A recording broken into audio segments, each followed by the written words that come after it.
بزرگان اسلام، ممبر رسول پر رونق افروز علماء کرام، حاضرین باوقار، السلام علیکم ورحمۃ اللہ تعالی وبرکاتہ۔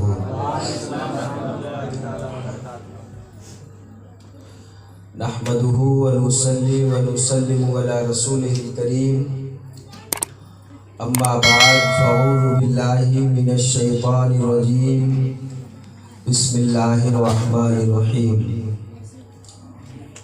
وبالوالدین احسانا، صدق اللہ المولانا العظیم، وصدق رسولہ النبی الامین المدین الکریم، ونحن علی ذلک لمن الشاہدین والشاکرین، والحمد للہ رب العالمین۔ کسی شاعر نے کہا ہے کہ اٹھا کے دیکھو کتاب ہستی، اٹھا کے دیکھو کتاب ہستی، ماں سے اور پیارا نام کیا ہوگا۔ دیکھو کتاب ہستی، ماں سے اور پیارا نام کیا ہوگا۔ اٹھا کے دیکھو کتاب ہستی، ماں سے اور پیارا نام کیا ہوگا۔ جس کے قدموں کے نیچے جنت ہے، اس کے سر کا مقام کیا ہوگا۔ جس کے قدموں کے نیچے جنت ہے، اس کے سر کا، جس کے قدموں کے نیچے جنت ہے تو اس کے سر کا مقام کیا ہوگا۔ شگاف پڑ گئی پتھر کے ان چٹانوں میں، شگاف پڑ گئی پتھر کے ان چٹانوں میں، قبیلے ہو گئے تقسیم خاندانوں میں۔ شگاف پڑ گئی پتھر کے ان چٹانوں میں، قبیلے ہو گئے تقسیم خاندانوں میں، قبیلے ہو گئے تقسیم خاندانوں میں۔ اور پڑی ہوئی تھی وہ میرے ماں کے قدموں کے نیچے، بہت غور سے سننا آخری مثال، پڑی ہوئی تھی وہ میرے ماں کے قدموں کے نیچے، میں ڈھونڈتا رہا جنت کو آسمانوں میں، میں ڈھونڈتا رہا جنت کو آسمانوں میں۔ اللہ رب العزت ارشاد فرماتا ہے وَبِالْوَالِدَيْنِ إِحْسَانًا۔ آیت کریمہ چھوٹی سی آیت ہے۔ اللہ رب العزت فرماتا ہے اپنے ماں باپ کے ساتھ احسان کرو، بھلائی کرو۔ آپ حضرات نے اس پہ اگر تقریر آپ حضرات سنتے ہوں گے تو اتنی تقریر سن چکے ہوں گے کہ اس آیت کا ترجمہ تو آپ حضرات کو معلوم ہی ہوگا۔ وَبِالْوَالِدَيْنِ إِحْسَانًا، اپنے ماں باپ کے ساتھ بھلائی کرو۔ اب اس میں ماں باپ کا بھی ذکر ہے، صرف یہ نہیں کہ ماں کا ہے، ماں باپ کا دونوں کا ذکر ہے۔ ماں باپ کے ساتھ بھلائی کرو۔ اگر ماں کا حق بڑا ہے، سب سے بڑا ماں کا حق ہے، سب سے بلند ہے ماں کا حق، تو باپ کی عظمت اور شان سب سے زیادہ بلند اور نرالی ہے۔ صرف ماں نہیں، ماں تو حق ہے، ماں کا سب سے بڑا حق ماں کا ہے دنیا میں آپ کے اوپر، لیکن باپ کی عظمت، باپ کی شان سب سے زیادہ دنیا میں آپ کے لیے، ہمارے لیے۔ کسی شاعر نے کہا ہے آمنہ کے لال سے جو پیار کرے گا، جنت میں وہ آرام میرے یار کرے گا، اور حج کا ثواب دیتا ہے بیٹے کو الہی۔ لال سے جو پیار کرے گا، جنت میں وہ آرام میرے یار کرے گا، اور حج کا ثواب دیتا ہے بیٹے کو الہی، الفت سے جو اپنی ماں کا دیدار کرے گا۔ الفت سے جو اپنی ماں کا، بولو بھائی، دیدار کرے گا۔ اللہ کے نبی صلی اللہ تعالی علیہ وسلم ارشاد فرماتے ہیں کہ میرے امت کے نوجوانوں، اگر صبح سویرے اٹھو اور محبت بھری نگاہوں سے اپنے ماں باپ کے چہرے زیبا کی زیارت کر لو تو اللہ رب العزت جو تمہیں ایک حج مقبول کا ثواب عطا فرمائے گا۔ ایک حج مقبول، اور حج مقبول وہ حج ہے جس کو کہا جاتا ہے شریعت کی زبان میں کہ حج مقبول وہ حج ہوتا ہے جو بارگاہ الہی میں مقبول کر لیا گیا ہو، قبول کر لیا گیا ہو۔ ایک حاجی حج کرنے جاتا ہے تقریباً 2-4 لاکھ روپے خرچ کر کے انڈیا سے مکہ جاتا ہے، مدینہ جاتا ہے، طواف در حرم کرتا ہے، صفا مروہ کی سعی کرتا ہے، مینا اور مزدلفہ میں جاتا ہے، عرفات میں جاتے ہیں، جمرات کرتے ہیں، قربانیاں دیتے ہیں، اس کے بعد وہاں سے آتے ہیں حج وداع کر کے جب وہ انڈیا میں آتے ہیں، لیکن یہ کوئی گارنٹی نہیں ہے کہ ان کا حج قبول ہو گیا ہے۔ اللہ کے نبی ارشاد فرماتے ہیں میں گارنٹی لیتا ہوں جو صبح اٹھ کر کے اپنے ماں باپ کے چہرے کو محبت کی نگاہوں سے دیکھ لے اس کو اللہ تعالیٰ ایک حج مقبول کا ثواب عطا حج کا ثواب دیتا ہے۔ بیٹے کو الہی الفت سے جو اپنی ماں کا دیدار کرے گا، لیکن جب ماں باپ چلے جاتے ہیں تب ہم اور آپ کفے افسوس اپنی ہتھیلیوں کو ملتے ہیں کہ ہمارے تو ماں باپ نہیں، اور جب تک رہتے ان کی کوئی عزت نہیں کر پاتے۔ اور ایک چیز آپ کو اور بتا دیں میرے بھائی، بہت غور سے سننا میری بات کو، کسی کی کڑوی لگے تو معاف کرنا، تھوڑا کڑوا ہماری زبان تھوڑا کڑوی رہتی ہے۔ ماں باپ کی عزت جو ہوتی ہے وہ حاجی ہونے کی وجہ سے نہیں ہوتی، ماں باپ کی عزت عالم ہونے کی وجہ سے نہیں ہوتی، ماں باپ کی عزت عابد ہونے کی وجہ سے نہیں ہوتی ہے کہ میرا باپ بہت بڑا عبادت گزار ہے، زہد و تقوی والا ہے، پرہیزگار ہے، عالم دین ہے، حاجی ہے، نیک ہے، متقی ہے، لہذا ماں باپ کا ادب اور احترام کیا جائے۔ اگر ماں باپ نمازی ہیں، ماں باپ بغیر حج کیے ہیں، حج نہیں کیے ہیں، ماں باپ متقی نہیں ہیں، ماں باپ گنہگار ہیں، ماں باپ نیک اعمال نہیں کرتے ہیں، اس کے باوجود بھی ان کی تعظیم آپ پر ضروری ہے، اس لیے کہ ان کی عزت نمازی ہونے سے نہیں ہے، ان کی عزت حاجی ہونے سے نہیں ہے، ان کی عزت متقی ہونے سے پرہیزگار ہونے سے نہیں ہے، بلکہ ان کی عزت صرف اس لیے ہے کیونکہ وہ آپ کے ماں باپ ہیں۔ اس وجہ سے اللہ کے نبی نے فرمایا ہے اپنے ماں باپ کی عزت کرو۔ ماں باپ کیسے ہو اس سے نہیں مطلب ہے، ماں باپ کیا ہو اس سے نہیں مطلب ہے، کچھ نہیں مطلب ہے۔ ماں باپ اگر آپ کے ماں باپ ہیں تو ان کی تعظیم، ان کا احترام آپ پر واجب ہے۔ آپ قرآن پاک اٹھاؤ، پیر صاحب کا تو لوگ ہاتھ چومتے ہیں نا، دیکھے ہو آپ لوگ، ہم تو نہیں چومتے کسی کا، اپنے پیر صاحب کا چوم لیتے ہیں، اہل رسول ہے، باقی میں جلدی کسی سے متاثر نہیں ہوتا ہے۔ اللہ نے اتنا علم دیا ہے، یہ الگ بات ہے کہ فیمس نہیں ہے آدمی، لیکن اللہ نے اتنا علم دیا ہے کہ بخاری، مسلم، ابو داؤد جو مستند کتابیں ہیں اسلام کی، اس سے میں اخذ کر لیتا ہوں، اللہ نے ہنر دیا ہے۔ تو پیر صاحب کا ہاتھ بہت چومتے ہیں ہم اور آپ، حالانکہ کہیں بھی آپ کو ملے گا نہیں، چومنا چاہیے، ایسا نہیں، میں منع نہیں کر رہا ہوں، لیکن صاحب مسند پیر کا ہاتھ چومنا چاہیے، جو عورتوں کو اپنا ہاتھ چومائے ایسے پیروں کے ہاتھ کو نہیں چومنا چاہیے، چومنا چاہیے، پیر کا ہاتھ چومنا چاہیے، ان سے مصافحہ کرنا چاہیے، ان کا ادب کرنا چاہیے، لیکن جو پیر ہو اس کا، لیکن حکم نہیں ہے کہیں پہ۔ لیکن آپ اپنے ماں باپ کے ہاتھ کو چومو گے تو اللہ تعالیٰ آپ کو ثواب عطا فرمائے گا۔ میرے بھائی، ماں باپ ایک ایسی عظیم نعمت ہے، آپ کتنے بھی بڑے جاہل ہوں ماں باپ، ہماری امی کی خود حالت قرآن شریف نہیں، ماں باپ کتنے جاہل ہیں، کچھ نہیں پڑھے ہوں، ان پڑھ ہوں ایک دم، جسے اپنی زبان میں ہم اور آپ بولتے ہیں گوار، بالکل نہ پڑھے ہو، لیکن ماں باپ آپ کے لیے، ہمارے لیے ایک یونیورسٹی سے کم نہیں ہے، اس کو آپ نوٹ کر کے رکھیں۔ ایک یونیورسٹی جیسے ہوتی ہے کہ اس میں جب بچہ یونیورسٹی کی گود میں تعلیم حاصل کرتا ہے، وہاں سے تعلیم یافتہ ہو کر کے سند اور ڈگریاں لے کر کے جب سماج کے اندر حکومت کے کسی شعبے پر یا حکومت کے کسی عہدے پر یا پرائیویٹ میں کسی عہدے پر فائز ہوتا ہے تو اپنے کام کو مکمل طور پر سر انجام دیتا ہے۔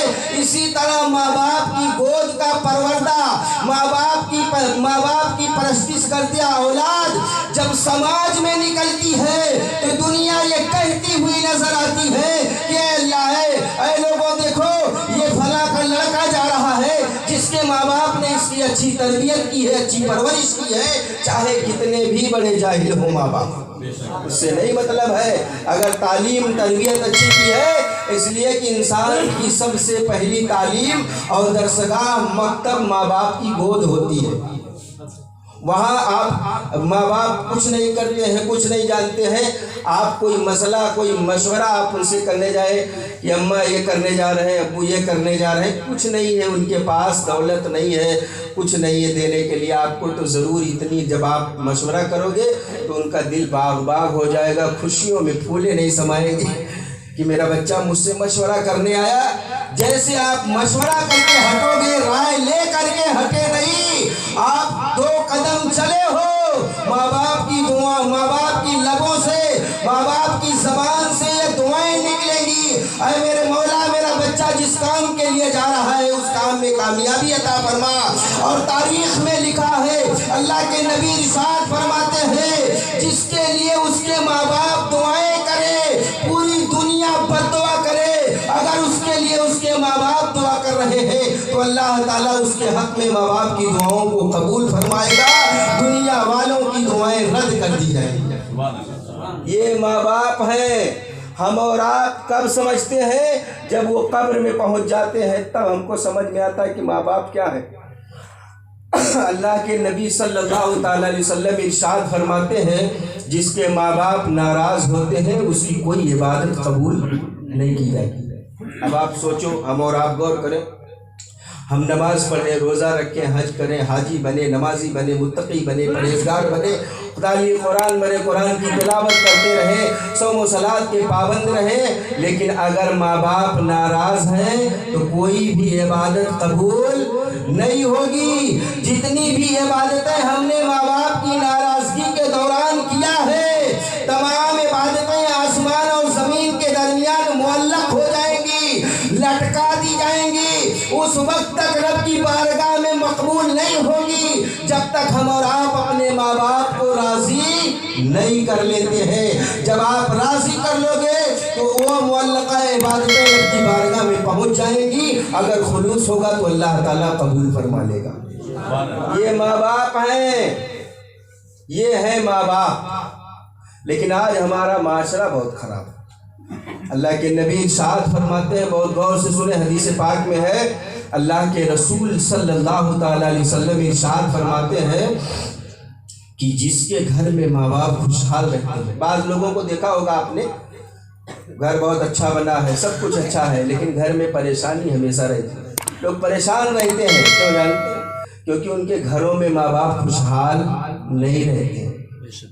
ارے یار، جس گھر کو ماں باپ نے بنایا ہے، اپنا خون پسینے کی شکل میں خرچ کر کے باپ نے آپ کو جوان کیا ہے، ماں نے اپنے خون کو دودھ کی شکل میں تبدیل کر کے ہمیں اور آپ کو پلایا ہے، وہ بوڑھے ہو جائیں تو ان کے اپنے بچوں سے بات نہیں کر سکتے، ڈرتے ہیں کہ بچوں سے کیسے بات کیا جائے، کہیں ایسا نہ ہو کہ بھرے مجمع میں میرا بیٹا مجھے جواب دے دے، اگر زیادہ بول دوں تو گھر سے نکال نہ دے۔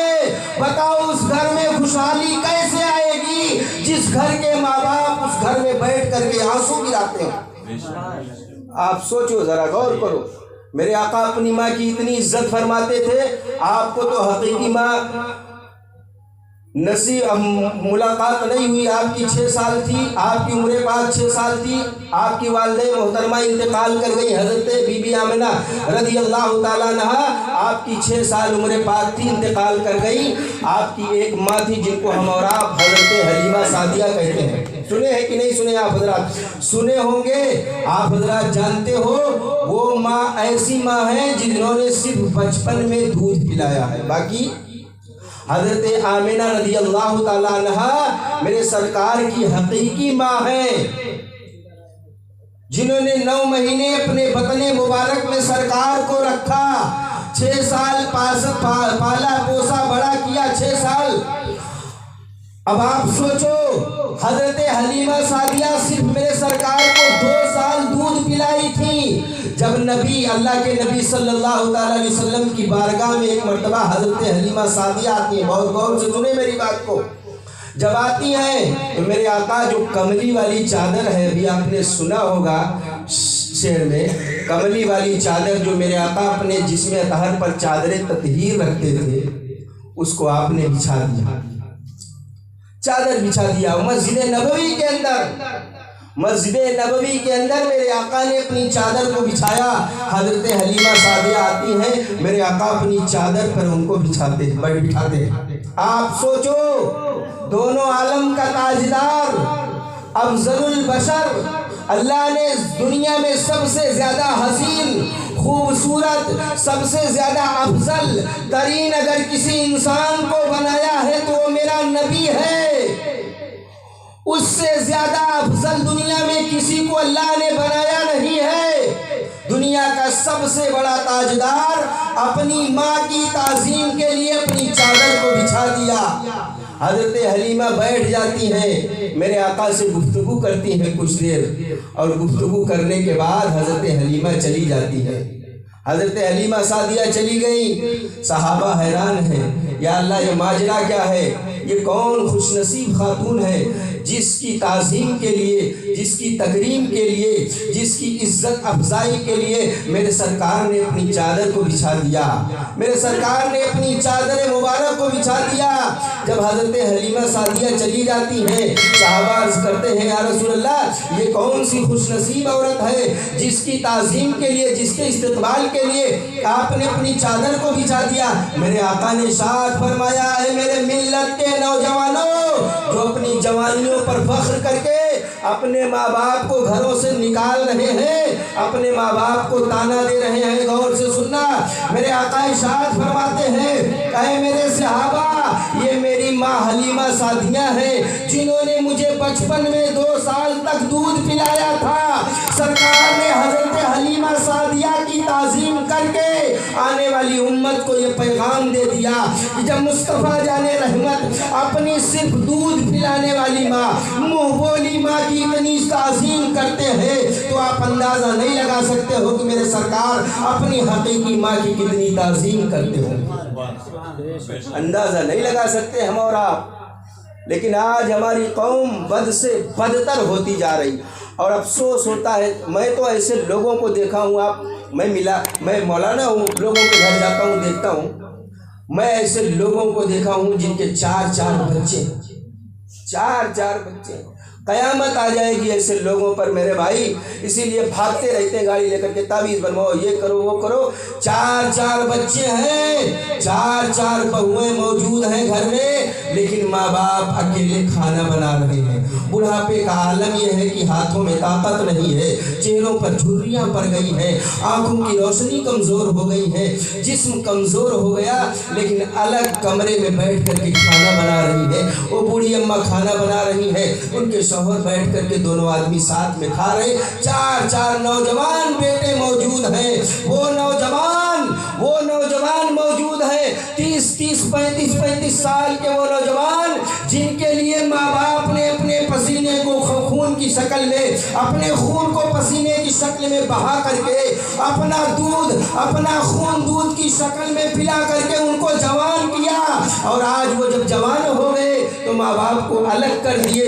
سوچو ایک ماں باپ، 2 انسان مل کر کے غربت کے عالم میں 4 بچوں کو پالا، اور آج حالت یہ ہے کہ 4 بچے 2 ماں باپ کو نہیں پال پا رہے۔ یہ ہماری حالت ہے، کبھی افسوس ہونا چاہیے، اور ہم اور آپ بڑے فخر سے کہتے ہیں کہ ہم اس نبی کی امت ہے، میدان محشر میں ہماری بخشش ہو جائے گی۔ کیسے بخشش ہوگی یار؟ بخشش اتنا آسان ہے، اتنا آسان ہے جنت میں جانا؟ آپ کو ہم ایک بات بتائیں، اگر ٹائم ہو تو سنیں گے آپ حضرات؟ اللہ کے ایک ولی تھے جن کا نام حضرت مالک بن دینار تھا، شاید آپ نے سنا ہوگا۔ بہت اللہ کے ولی تھے، جلیل القدر ولی تھے۔ سفر حج پہ گئے، بہت غور سے سننا میری بات، اب ٹائم نہیں ہوگا تو بتا دیجیے گا، صلاۃ و سلام ہو جائے گا۔ مالک، بہت غور سے سننا، ماں بہنیں خاص کر کے سنیں۔ مالک بن دینار سفر حج پہ گئے، جو ماں باپ کے ساتھ بدتمیزی کرتے ہیں اور سوچتے ہیں ہم تو جنت، پیر صاحب کا دامن تو پکڑے، پیر صاحب جنت میں لے کے جائیں گے۔ ارے وہ پیر بھی جنت میں نہیں جائے گا تو آپ کو ہم کو لے کے کیسے جائے گا؟ جو نمازیں نہیں پڑھ رہا ہے، جو شریعت کے مکمل قانون کی پابندیاں نہیں کر رہا ہے، وہ جائے گا جنت میں لے کر کے؟ ایسے لوگوں کی اتنی دھنائی ہوگی، اندازہ نہیں لگا سکتے ہم اور آپ تو اس خوش فہمی میں مبتلا ہو، ماں باپ ناراض ہیں، رہنے دو، کوئی بات نہیں، پیر صاحب راضی ہیں، وہی جنت میں لے کے جائیں گے۔ اللہ اور اس کے رسول کے بعد نوٹ کر کے سن لو، اگر موبائل ہے تو اس کو ریکارڈ کر لو اور مفتی صاحب کو جا کے سنا دینا۔ اللہ اور اس کے رسول اور صحابہ کے بعد اگر سب سے زیادہ کوئی تعظیم کے لائق ہے تو ہمارے ماں باپ ہیں۔ میں پوری ذمہ داری کے ساتھ یہ جملہ بول رہا ہوں، چاہے پیر صاحب ہوں، چاہے آپ کے امام صاحب ہوں، چاہے ہم ہوں، چاہے جو ہو، لیکن سب سے زیادہ تعظیم ہم ماں باپ کی چھوڑ کر کے ساس سسر کی بہت کر رہے ہیں۔ یہ حقیقت ہے۔ سب سے زیادہ اللہ اور اس کے رسول کے بعد اللہ نے سب سے زیادہ وبالوالدین احسانا، اللہ نے کئی جگہ پر فرمایا، قرآن میں حدیث پاک بھری پڑی ہے ماں باپ کے لیے۔ انجام کیا ہوگا جانتے ہو؟ ماں باپ کے ساتھ جو بدتمیزی کرتے ہیں، اللہ کے ایک ولی ہیں جن کا نام مالک بن دینار سفر حج پہ گئے، حج کیا، مکمل حج ہو گیا، صفا مروہ کی صحیح ہو گئی، مینا میں گئے، مزدلفہ میں گئے، قربانی ہو گئی، سب کچھ مکمل ہو گیا، اب گھر کی واپسی تھی اور رات کی تاریکی میں سوئے ہوئے تھے، سوتے ہوئے اور آنکھ بند کر کے یہ دل میں تمنا ہوتی ہے، سوچتی ہے کہ اتنے لوگ آئے ہیں حج کرنے، اتنے لوگ موجود ہیں حج میں، لاکھوں لوگوں کی بھیڑ موجود ہے، اچھا ہم کو یہ بات سمجھ میں نہیں آ رہی ہے۔ وہ یہ سوچ رہے تھے بیٹھ کر کے کہ اے میرے مولا، ان لاکھوں لوگوں میں کوئی ایسا بندہ ہے جس کا حج قبول نہیں ہوا؟ کوئی ایسا بندہ ہے؟ وہ اپنے دل میں تمنا کرتے ہیں کون ایسا بندہ ہوگا؟ لاکھوں لوگ آئے ہیں، کوئی ایسا بندہ ہوگا جس کا حج قبول نہیں ہوگا؟ اب آپ اپنے دل میں سوچ رہے تھے، حضرت مالک بن دینار بہت بڑے ولی ہیں، اللہ کے بہت بڑے ولی ہیں، دل میں سوچ رہے ہیں کوئی تو ایسا بندہ ہوگا جس کا حج قبول نہیں ہوا۔ اللہ نے غیبی ندا دی اور ارشاد فرمایا، اے مالک بن دینار، جتنے لوگ آئے ہیں میں نے سب کا حج قبول کر لیا۔ سب کا حج، بولو بھائی، سب کا حج قبول کر لیا ہے۔ اللہ کا ایک بندہ ہے جس کا حج قبول نہیں ہوا، سب کا ہو گیا ہے۔ کسی کا ایسے ہو جاتا ہے نا، جیسے جو اچھے لوگ ہوتے ہیں، نیک لوگ ہوتے ہیں، حج کرنے جاتے ہیں تو نیک لوگوں کے صدقے میں اللہ تعالیٰ تمام حاجیوں کو حج کو قبول فرما لیتا ہے۔ ایسا ہوتا ہے، ایسے ہوتا ہی ہے۔ تو اللہ نے غیبی ندا دی، اے مالک بن دینار، ایک ایسا بندہ ہے، سب کا حج قبول ہو گیا لیکن ایک بندہ ہے جس کا حج قبول نہیں ہوا۔ اب ان کو بڑی چاہت ہوئی، کون ہے؟ غیب سے آواز آئی، اس کا نام محمد بن ہارون بلخی ہے۔ محمد بن ہارون بلخی، بلخ ایران یا قزاقستان کے علاقے کے ایک شہر کا نام ہے، آج بھی موجود ہوگا وہ شہر، تاریخوں میں موجود ہے۔ بلخ فارسی شہر ہے، وہیں کا رہنے والا ہے، اس کا حج قبول نہیں ہوا۔ اب وہ رات کشمکش میں گزارے، حضرت مالک بن دینار صبح اٹھے اور اب محمد بن ہارون بلخی کو ڈھونڈنے لگے۔ تو پہلے حاجی جو حجاج جاتے تھے وہ شہروں کے الگ الگ جگہوں پر خیمہ لگاتے تھے، الگ الگ جگہوں پر رہتے تھے۔ جیسے انڈیا کا جو حاجی گیا وہ اس کا الگ ہوٹل ہوگا، پہلے خیمہ لگتا تھا، الگ خیمہ لگاتے تھے، اور بنگلہ دیش کا جو حاجی ہوگا اس کا الگ ہوگا ہوٹل، تو ایسے لگاتے تھے۔ وہ پوچھتے جو بلخ کے حاجی تھے ان کے قریب پہنچ گئے، جو بلخ شہر کے رہنے والے حاجی تھے، حج کرنے آئے تھے، ان کے قریب آپ پہنچ گئے. آپ نے پوچھا آپ لوگوں میں کوئی محمد بن ہارون بلخی ہے؟ مجھے ملاقات کرنی ہے اس سے. تو لوگوں نے کہا ہاں ایک بندہ ہے بلخ کا رہنے والا، اس کا نام محمد بن ہارون بلخی ہے، ہم لوگوں میں سے ہے، ہمارے شہر کا ہے، لیکن ہمارے پاس رہتا نہیں ہے.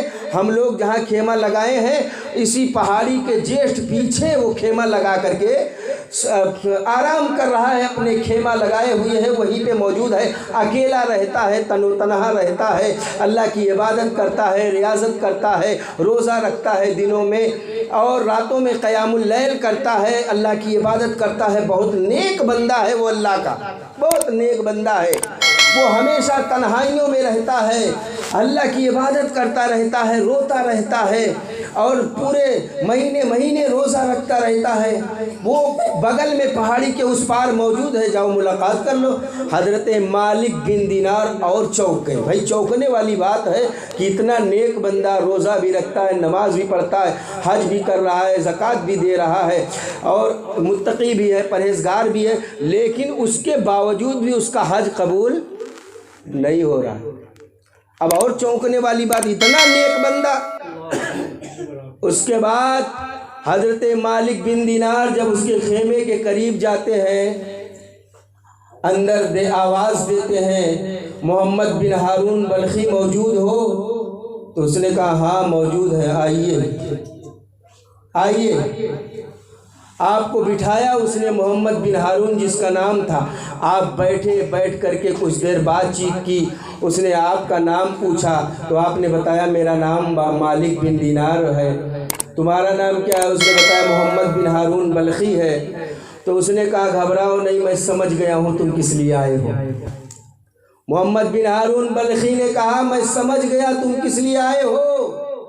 اللہ کے بندے مجھے پتا ہے تو کس لیے آیا ہے. بات مجھے پتا ہے. آج مجھے 24 سال ہو گیا مکمل حج کرتے ہوئے. یہ میرا 24واں حج ہے. 24واں حج میں نے کر لیا ہے. اب اپنے ملک کی طرف روانہ ہونا چاہتا ہوں اور 24 سال سے میں مکمل حج کر رہا ہوں. 24 سال ہو گئے جیسے تم آج آئے ہو، اسی طرح مسلسل 24 سال سے میرے پاس اللہ کا کوئی نہ کوئی بندہ آ کے مجھ سے بتاتا ہے اے محمد بن ہارون تمہارا حج قبول نہیں ہوا ہے. گھبراؤ نہیں، مجھے پتا ہے، اللہ نے تم کو اطلاع دے دی ہے، لہذا بتانے کی ضرورت نہیں، مجھے پتا چل گیا میرا حج قبول نہیں ہوا ہے. حضرت مالک بن دینار جب اتنا سنتے ہیں تو اور چونک جاتے ہیں کہ 24واں حج ہے اور حج قبول نہیں ہوا ہے. تو حضرت مالک بن دینار نے کہا اچھا یہ بتاؤ حج تمہارا کیوں نہیں قبول ہو رہا ہے؟ تمہارے شہر والے کہہ رہے ہیں بہت نیک ہے، بڑا ایماندار ہے، بڑا متقی ہے، بڑا پرہیزگار ہے، تم خود بھی اللہ کے ولی لگ رہے ہو، تمہاری جسامت، تمہارا تقوی دیکھ کر کے میں خود متاثر ہو گیا ہوں، بتاؤ تمہارا حج کیوں نہیں قبول ہو رہا ہے؟ تو محمد بن ہارون نے کہا حضرت بات یہ ہے میں بتانا نہیں چاہتا ہوں ورنہ آپ بھی مجھ پر لعنت کرو گے. آپ نے فرمایا نہیں بتا دو، آج 24 سال ہو گیا تمہارا حج کیوں نہیں قبول ہو رہا ہے؟ تو اس اللہ کے بندے محمد بن ہارون نے کہا حضرت بات یہ ہے کہ رمضان کا مہینہ چل رہا تھا. میرے بھائیوں غور سے سننا، جو ماں باپ کے ساتھ نافرمانی کرتے ہیں، ماں باپ کی عزت نہیں کرتے ہیں، وہ غور سے سنے. اس نے کہا حضرت بات یہ ہے رمضان کا مہینہ چل رہا تھا، اللہ نے مجھے بڑی دولت دی تھی، میرا باپ انتقال کر گیا تھا، وراثت میں اس نے بڑی دولت چھوڑ کے گیا تھا. وہ تو دولت کو میرے ہاتھوں میں دولت آ گئی اور میں دولت کے نشے میں چور ہو گیا، شراب پینے کا عادی ہو گیا، میں نشیڑی ہو گیا اور نشے میں ہمیشہ دھت رہتا تھا. ایک دن رمضان کا مہینہ تھا، شراب کے میں خانے سے میں شراب پی کر کے اپنے گھر آیا. عصر کی نماز کے بعد میں نے دیکھا میری ماں روٹی پکا رہی تھی. میں نے اپنی ماں سے کہا ماں مجھے روٹی کھانے کے لیے دے دو. ماں نے ڈانٹ کے بھگایا. اے اللہ کے برے بندے، اللہ کے بندے ہٹ جا، کم سے کم روزہ نہیں ہے تو کم سے کم جو روزہ ہے ان کا تو ادب و احترام کر۔ شراب کے نشے میں بھاگے چلے آ رہے ہو، ماں نے منع کر کے ہٹا دیا۔ ماں کا منع کرنا مجھے اتنا برا لگا کہ میں نے اپنے ہاتھوں کو اٹھایا اور اٹھا کر کے اپنے ماں کو ایک تھپڑ مار دیا۔ جب میں نے تھپڑ مارا تو میرا تھپڑ اتنا سخت تھا کہ میری ماں اس تندور میں گر گئی جس میں روٹی جل رہی تھی، جس میں روٹی بنا رہی تھی، اسی تندور میں گر گئی اور گر کر کے جل کر کے مر گئی۔ مجھے گھر والوں نے کمرے میں بند کر دیا۔ صبح ہوئی، میری ماں کو دفن کفن کر دیا گیا۔ میری بیوی گھر سے بھاگ گئی، اس نے کہا میں ایسے آدمی کے ساتھ نہیں رہ سکتی جو اپنے ماں باپ کو مار ڈالے، یہ اپنے ماں باپ کا قاتل ہے۔ لہٰذا میں جب صبح نشہ اترا اور اتر کر جب نشہ اترا میں ہوش میں آیا تو میں نے دیکھا میری ماں مر چکی ہے، میری ماں کو کفن دفن ہو چکا ہے، بیوی گھر سے نکل چکی ہے، بچے بھاگ چکے ہیں، اب سہارا کوئی نہیں تھا۔ میں نے جس ہاتھ سے اپنی ماں کو مارا تھا اس ہاتھ کو ایک کلاڑا اٹھا کر کے میں نے اپنے ہاتھوں کو کاٹ دیا اور کاٹ کر کے جتنی دولت تھی، جتنی ثروت تھی، جتنے مال و دولت تھے سب اللہ کی راہ میں خرچ کر دیا اور اللہ کی راہ میں دیوانگی اختیار کر لی۔ نمازیں پڑھتا رہا، اب روزہ رکھتا رہا، توبہ استغفار کرتا رہا، لیکن میرا گناہ معاف نہیں ہو رہا ہے۔ آج 24 سال سے مکمل میں سفر حج پہ آ رہا ہوں، مکہ آ رہا ہوں، طواف در حرم کر رہا ہوں، لیکن میرا 24واں حج بھی 24 حج میرا قبول نہیں ہو رہا ہے۔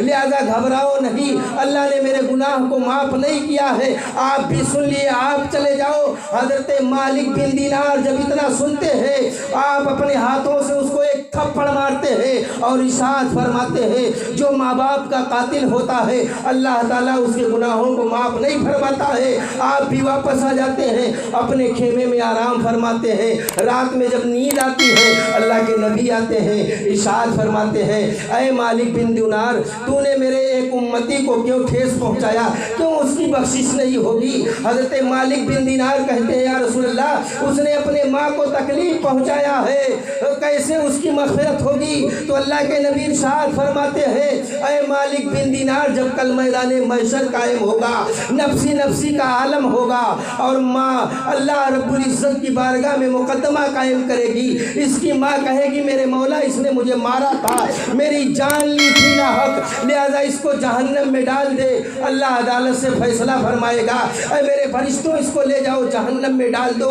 وہ بیٹا جہنم میں جانے لگے گا، جب جہنم کے دروازے پر پہنچے گا تو وہاں سے مڑ کر کے اپنی ماں کی طرف دیکھے گا، ماں کی طرف پکارے گا، ماں کو پکارے گا اے میری ماں میری خطاؤں کو معاف فرما دے۔ اللہ رب العزت کا کرم ہوگا، ماں کے دلوں میں رحمت الہی جوش میں آئے گی اور ماں اپنے رب کی بارگاہ میں دعا کرے گی اے میرے مولا میں نے اپنے بیٹے محمد بن ہارون کو معاف کر دیا، لہذا تو بھی معاف کر دے اور میری معافی کے بدلے اسے جنت عطا فرما۔ تاریخ میں لکھا ہے اللہ کے نبی ارشاد فرماتے ہیں اے مالک بن دینار اس کی ماں کے کہنے پر اللہ تعالیٰ اسے جہنم سے نکال کر جنت عطا فرمائے گا۔ اس لیے ہمیں اور آپ کو چاہیے کہ اپنے ماں باپ کی خدمت کرے ورنہ حالات ایسے ہی ہوں گے۔ نعرہ تکبیر، نعرہ تکبیر، نعرہ رسالت، نعرہ رسالت، آقا کی آمد، آقا کی آمد، آقا کی آمد، آقا کی آمد، اپنی کی آمد، اپنی کی آمد، پتی پتی پھول پھول یا رسول یا رسول، پتی پتی پھول پھول یا رسول یا رسول، نعرہ تکبیر، نعرہ رسالت۔ آپ اندازہ لگاؤ میرے بھائی جس کی یہ حالت ہو 24 سال لگاتار حج کرے، عبادت کرے، گناہ معاف نہیں ہو رہا ہے، کب تک؟ جب میدان محشر میں ماں نے معاف کیا تو اللہ نے بھی معاف کر دیا۔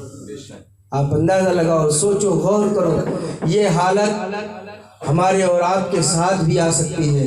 اس لیے ہمیں اور آپ کو چاہیے کہ اپنے ماں باپ کی عزت کریں، ماں باپ کا احترام کریں، ماں باپ کا کہنا مانیں، اس لیے کہ ماں باپ کے قدموں کے نیچے اللہ نے اپنی جنت رکھی ہے۔ اگر ان کی ہم اور آپ خدمت کریں گے تو اللہ تعالیٰ ہمیں اور آپ کو جنت عطا فرمائے گا۔